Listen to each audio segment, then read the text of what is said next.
नमस्कार दोस्तों, आज मैं आपको दो गौरैया नामक कहानी सुनाने जा रही हूँ। घर में हम 3 ही व्यक्ति रहते थे, माँ, पिताजी और मैं। हमारे घर के आंगन में आम का एक पेड़ था। तरह तरह के पक्षी उस पर डेरा डाले रहते थे। एक दिन 2 गौरैया सीधी घर के अंदर घुस गईं। कभी वे किसी रोशनदान पर जा बैठतीं तो कभी खिड़की पर। फिर जैसे आई थीं वैसे ही उड़ भी गईं। पर 2 दिन बाद हमने क्या देखा कि बैठक की छत से लगे पंखे के गोले में उन्होंने अपना बिछावन बिछा लिया है और मज़े से दोनों बैठी गाना गा रही हैं। इस पर पिताजी को गुस्सा आ गया।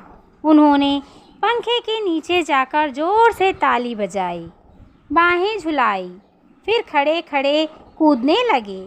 गौरैयों ने नीचे की ओर झांककर देखा और एक साथ ची ची करने लगीं। फिर पिताजी को और भी ज़्यादा गुस्सा आ गया।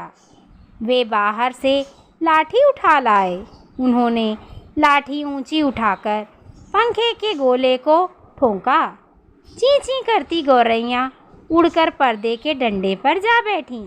पिताजी लाठी उठाए पर्दे के डंडे की ओर लपके। एक गौरैया उड़कर रसोई घर के दरवाजे पर जा बैठी, दूसरी सीढ़ियों वाले दरवाजे पर।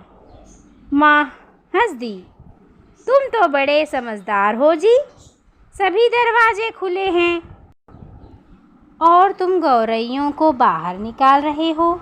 एक दरवाज़ा खुला छोड़ो, बाकी दरवाजे बंद कर दो, तभी ये निकलेंगी। पिताजी ने मुझसे कहा, जाओ दोनों दरवाजे बंद कर दो। मैंने भागकर दोनों दरवाजे बंद कर दिए। केवल रसोई घर का दरवाज़ा खुला रहा। पिताजी ने फिर लाठी उठाई और गौरैयों पर हमला बोल दिया। ची ची करती चिड़ियाँ रसोई घर के दरवाजे में से बाहर निकल गईं। माँ तालियां बजाने लगी। पिताजी ने लाठी दीवार के साथ टिकाकर रख दिया और छाती फुलाए कुर्सी पर आ बैठे।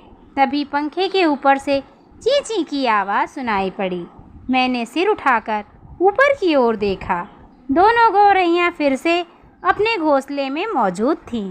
इस बार वे उस रोशनदान में से आ गई थीं जिसका एक शीशा टूटा हुआ था। पिताजी ने कुर्सी पर चढ़कर रोशनदान में कपड़ा ठूंस दिया और लाठी झुलाकर एक बार फिर चिड़ियों को खदेड़ दिया। दूसरे दिन इतवार था। जब हम लोग नीचे उतरकर बैठक में आए तो गौरैया फिर से मौजूद थीं। पिताजी ने फिर लाठी उठा ली। उस दिन उन्हें गौरैयों को बाहर निकालने में बहुत देर नहीं लगी। अब तो रोज़ यही कुछ होने लगा। दिन में तो वे बाहर निकाल दी जाती, पर रात के समय जब हम सो रहे होते तो न जाने किस रास्ते से वे अंदर घुस आती। पिताजी तंग आ गए थे। एक दिन कहने लगे कि यह गौरैयों का घोंसला नोचकर निकाल देंगे। वह बाहर से स्टूल उठा लाए। उन्होंने पंखे के नीचे फर्श पर स्टूल रखा और लाठी लेकर स्टूल पर चढ़ गए। अब पिताजी लाठी का सिरा घास के तिनकों के ऊपर रखकर वहीं रखे रखे घुमाने लगे। इससे घोंसले के लंबे लंबे तिनके लाठी के सिरे के साथ लिपटने लगे। तभी सहसा जोर की आवाज़ आई, ची ची ची ची। पिताजी के हाथ ठिठक गए। मैंने देखा दोनों गौरैया खिड़की पर गुमसुम बैठी थीं। फिर पंखे की ओर देखा। पंखे के गोले के ऊपर से 2 नन्ही नन्ही गौरैया ची ची ची किए जा रही थीं, मानो वो अपना परिचय दे रही थीं। हम आ गई हैं, हमारे माँ बाप कहाँ हैं? मैं अवाक उनकी ओर देखता रहा। फिर मैंने देखा कि पिताजी स्टूल पर से नीचे उतर आए और चुपचाप कुर्सी पर आकर बैठ गए। इस बीच माँ ने सभी दरवाजे खोल दिए। उनके माँ बाप झट से उड़कर अंदर आ गए और ची ची करते उनसे जा मिले।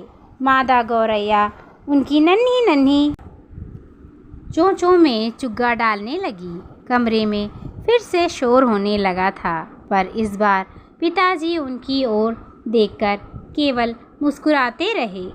इस कहानी से आपको क्या प्रेरणा मिलती है, कमेंट करके अवश्य बताएं। लाइक करें, सब्सक्राइब करें। धन्यवाद।